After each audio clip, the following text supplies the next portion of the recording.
Students, मैं doctor Sunit Meel, assistant professor, government college Sumerpur. हम अपने जो पहले के वीडियोस हैं उसमें ये ऑलरेडी डिस्कशन कर चुके हैं कि जयनारायण व्यास विश्वविद्यालय के जो बीए फाइनल ज्योग्राफी का सिलेबस है, उस सिलेबस में आपके दो पेपर हैं, फर्स्ट इकोनॉमिक ज्योग्राफी और सेकंड इन्वायरमेंटल ज्योग्राफी।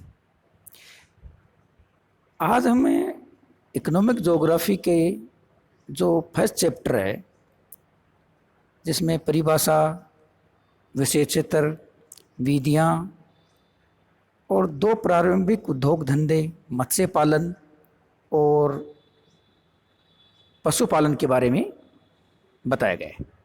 इस प्रथम चैप्टर की जो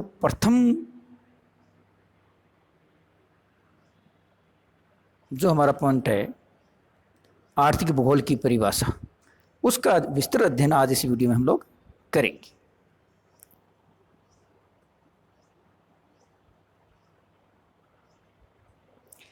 जैसे कि आप स्क्रीन पर देख रहे हैं, जो सामान्य परिभाषा है आर्थिक भूगोल की, वो क्या है? आर्थिक भूगोल अध्ययन का वह क्षेत्र है जो पृथ्वी तल पर मिलने वाले आर्थिक क्रियाओं की स्थानिक भिन्नता का अध्ययन करता है। स्थानिक भिन्नता से क्या तात्पर्य है कि किसी एक स्थान से दूसरे स्थान पर जो भिन्नता पाई जाती है। अब स्थान से क्या तात्पर्य है? स्थान से कोई भी दो स्थान, वो आपके स्थानीय हो सकते हैं, ग्राम स्तर पर हो सकते हैं, राज्य स्तर पर हो सकते हैं, राष्ट्रीय स्तर पर हो सकते हैं, अंतर्राष्ट्रीय स्तर पर हो सकते हैं। जब एक स्थान से दूसरे स्थान पर किसी भी प्रकार की भिन्नता पाई जाती है, वो भिन्नता चाहे तो प्राकृतिक कारकों के कारण हो सकती है, विभिन्न प्रकार के भौगोलिक कारकों के कारण हो सकती है, या विभिन्न प्रकार के मानवीय, तकनीक या आर्थिक कारणों के कारण हो सकती है।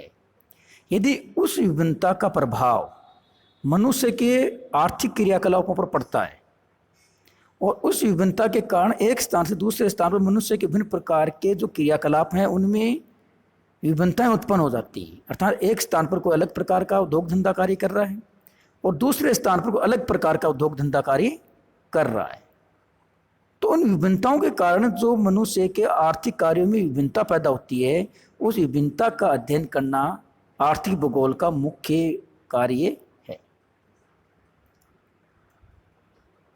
अब आप सामान्य सी बात समझ गए होंगे कि अर्थशास्त्र और आर्थिक भूगोल में क्या अंतर है। ये बात सामान्य सी बात है, लेकिन बड़ी गहरी बात है। हमें इस बात का पता होना चाहिए कि अर्थशास्त्र और आर्थिक भूगोल में मुख्यतः क्या अंतर है। वैसे तो जो आर्थिक भूगोल है उसकी उत्पत्ति वाणिज्यिक भूगोल और अर्थशास्त्र से ही हुई। ये एक तरीके से हम कह सकते हैं कि दोनों का मिला जुला विषय है, लेकिन फिर भी इनमें अंतर अवश्य है। तो आर्थिक भूगोल के अंतर तो हम क्या करते हैं कि किसी एक स्थान से दूसरे स्थान पर भिन्नताओं के कारण जो मनुष्य के आर्थिक क्रियाओं पर प्रभाव पड़ता है, आर्थिक क्रियाओं में भी भिन्नता पाई जाती है, उस सब का संपूर्ण अध्ययन आर्थिक भूगोल के अंतर्गत करते हैं। अर्थशास्त्र के अंदर हम क्या किसी स्थान पर जो लाभ है, हानि है, मूल्य है, इनका अध्ययन करते हैं।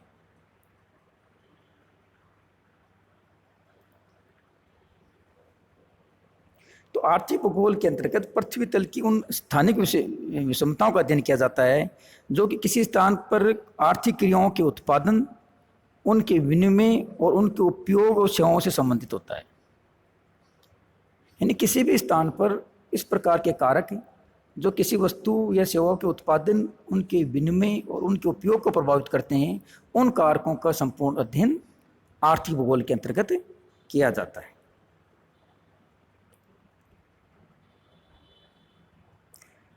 इन आर्थिक क्रियाओं के साथ साथ इस पृथ्वी तल पर जो विभिन्न प्रकार के आर्थिक भूदृश्य उत्पन्न होते हैं, उन भूदृश्यों का अध्ययन भी आर्थिक भूगोल का विषय है। यानी उनका अध्ययन भी किसमें किया जाता है? आर्थिक भूगोल के अंतर्गत किया जाता है।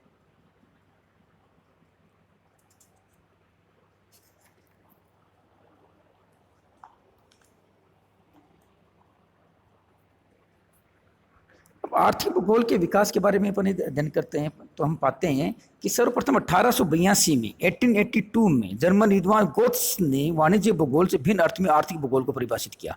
यानी सबसे पहले वाणिज्यिक भूगोल से आर्थिक भूगोल को अलग करने का कार्य जर्मन विद्वान विल्हेम गोत्स ने किया।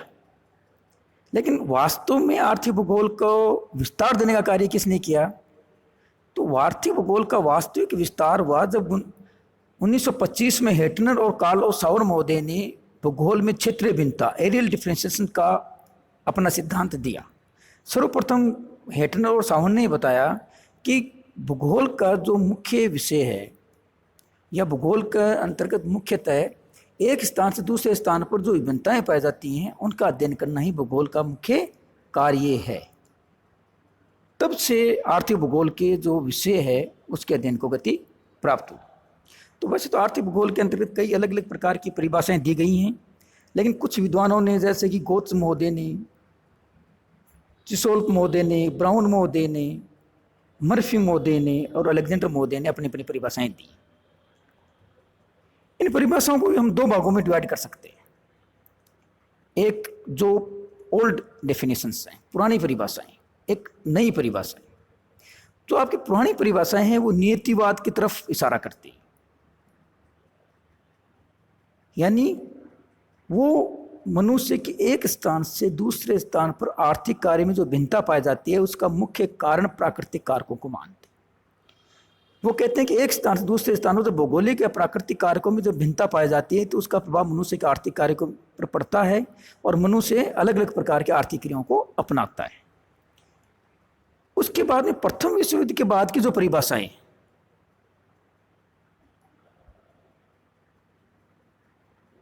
वो नियतिवाद या प्राकृतिकवाद की अपेक्षा मनुष्य के कार्यों को अधिक महत्व प्रदान कर रही। तो सबसे पहले गोत्स महोदय ने जो अपनी परिभाषा दी वो क्या थी कि आर्थिक भूगोल में विश्व के विभिन्न भागों की उन विशेषताओं का वैज्ञानिक अध्ययन किया जाता है जिनका वस्तुओं के उत्पादन पर प्रत्यक्ष प्रभाव पड़ता है। तो इस परिभाषा से बिल्कुल स्पष्ट हो गया है कि पुराने समय में जो आर्थिक भूगोल की विशेष सामग्री थी या उसमें जो अध्ययन सामग्री थी वो नियतिवाद से प्रभावित थी। वस्तुओं के उत्पादन की अपेक्षा उन पर पड़ने वाले तत्वों या कारकों का अध्ययन आर्थिक भूगोल का महत्वपूर्ण माना जाता था। यानी उत्पादन की अपेक्षा उत्पादन के ऊपर पड़ने वाले प्रभाव के जो कारण थे उन कारणों का जो अध्ययन है वो आर्थिक भूगोल का मुख्य क्षेत्र बताया गोत्स महोदय ने। इसी प्रकार की परिभाषा चिसोल्फ महोदय ने भी प्रदान करी। उनके अनुसार आर्थिक भूगोल के अंतर्गत हम उन भौगोलिक परिस्थितियों का अध्ययन करते हैं जो वस्तुओं के उत्पादन, परिवहन और विनिमय को प्रभावित करते हैं। इसके अध्ययन का प्रमुख उद्देश्य किसी क्षेत्र के आगामी आर्थिक तथा व्यापारिक क्रियाओं पर पड़ने वाले भौगोलिक प्रभावों का अध्ययन है। यानी चिसोल्फ महोदय ने क्या बताया कि किसी क्षेत्र के उन भौगोलिक परिस्थितियों का अध्ययन आर्थिक भूगोल के अंतर्गत किया जाता है जिनका प्रभाव वहां पर वस्तुओं और सेवाओं के उत्पादन विनिमय पर पड़ता है। यानी वही बात है प्राकृतिक या भौगोलिक क्रियाओं का प्रभाव, नियतिवादी विचारधारा। फिर ब्राउन महोदय ने बताया कि आर्थिक भूगोल का वह पहलू है जिसके अंतर्गत वातावरण के द्वारा मानवीय क्रियाकलापों पर पड़ने वाले प्रभावों का अध्ययन किया जाता है। इन्होंने तो स्पष्ट रूप से बता दिया कि विभिन्न प्रकार के जो इन्वायरमेंटल फैक्टर्स हैं, वातावरणीय जो कारक हैं, वो चाहे जैविक हैं या अजैविक कारक हैं, उनका यदि मनुष्य की क्रियाओं पर प्रभाव पड़ रहा है तो वो उनका अध्ययन आर्थिक भूगोल का विषय क्षेत्र। तो ये सारी परिभाषाएं, जो तीनों परिभाषाएं थी, वो किसकी तरफ इशारा कर रही थी? वो नियतिवाद की तरफ इशारा कर रही थी। उसके बाद में प्रथम विश्व युद्ध के बाद में जैसे जैसे तकनीकी और आर्थिक विकास हुआ तब नियतिवाद की अपेक्षा संभववाद की और भूगोलविदों का ध्यान जाने लगा। और इसके अंदर मर्फी महोदय ने सबसे पहले अपनी एक बहुत अच्छी परिभाषा प्रस्तुत की। उनके अनुसार आर्थिक भूगोल मनुष्य की जीविकोपार्जन की विधियों में एक स्थान से दूसरे स्थान पर मिलने वाली समानताओं विषमताओं का अध्ययन करता है। यानी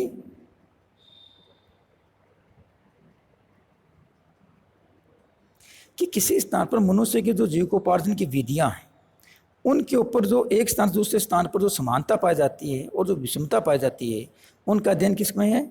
आर्थिक भूगोल के अंतर्गत किया जाता है। यानी उसने एक स्थान से दूसरे स्थान पर जो भिन्नता पाई जाती है और जो समानता पाई जाती है दोनों के अध्ययन का ऊपर जोर दिया किसके अंदर? आर्थिक भूगोल के अंतर्गत। पर अलेक्जेंडर मोदी ने जो डेफिनेशन दी वो थी, आर्थिक भूगोल भूतल पर मानव के आर्थिक कार्यों की प्रादेशिक भिन्नता का अध्ययन करता है। यानी आर्थिक भूगोल इस धरातल के ऊपर मनुष्य की विभिन्न प्रकार की आर्थिक क्रियाओं का अध्ययन किया जाता है। मानव के ये कार्य धन के उत्पादन, विनिमय और उपभोग से संबंधित होते हैं। यानी जो आर्थिक क्रियाएं होती हैं उनका सीधा सीधा संबंध धन से होता है। तो अलेक्जेंडर मोदी बता रहे हैं कि वो क्रियाएं जो धन के उत्पादन, विनिमय तथा उपभोग से संबंधित होती हैं, उनका अध्ययन किसमें किया जाता है? आर्थिक भूगोल के अंतर्गत किया जाता है।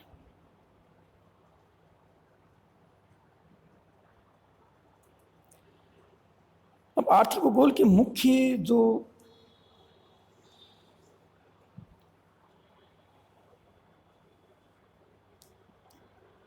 विषय हैं, यानी आर्थिक भूगोल के अंदर मुख्यतः कौन कौन से मुख्य विषयों का अध्ययन किया जाता है, तो हम बता सकते हैं कि देखो, भूगोल है, भूगोल के मुख्य दो अंग हैं, मानव भूगोल और भौतिक भूगोल। मानव भूगोल के जो कई प्रकार के उसके जो पार्ट्स हैं, उसमें एक अंग जो है उसका वो है आर्थिक भूगोल। और आर्थिक भूगोल के अंतर्गत जो मुख्य हैं वो हैं कृषि भूगोल, वाणिज्य भूगोल, संसाधन भूगोल, परिवहन भूगोल और विनिर्माण उद्योग। इन विभिन्न प्रकार की जो आर्थिक गतिविधियां होती हैं, इन सब का, इन भूगोलों का अध्ययन आर्थिक भूगोल का विषय है। धन्यवाद।